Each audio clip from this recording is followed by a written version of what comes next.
La descrizione che Marco Polo fa delle città cinesi è una delle prove della sua effettiva permanenza in Cina, dal momento che questa corrisponde sia ai contenuti delle fonti cinesi coeve, sia ai ritrovamenti archeologici. La prima impressione che il viaggiatore trasmette al suo lettore e che doveva aver egli stesso provato è quella della meraviglia di fronte alla popolosità e alle grandi dimensioni delle città cinesi, dei fiumi e dei canali. La prima città che Marco Polo descrive è Kambalik, l'odierna Pechino, sede del ricco palazzo imperiale e molto popolosa. Viene poi descritta Chengdu, capoluogo del Sichuan anche oggi, in cui Marco Polo è colpito dalle mura che la circondano, dai fiumi e dai canali navigabili che la attraversano.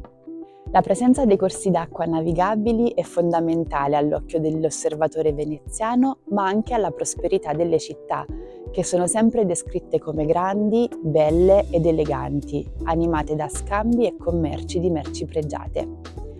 È il caso, ad esempio, del fiorente porto di Quanzhou o Zaiton nel Fujian, o di Yangzhou, sede di ricchi commerci, di Suzhou, città del commercio della seta, e infine di Hangzhou,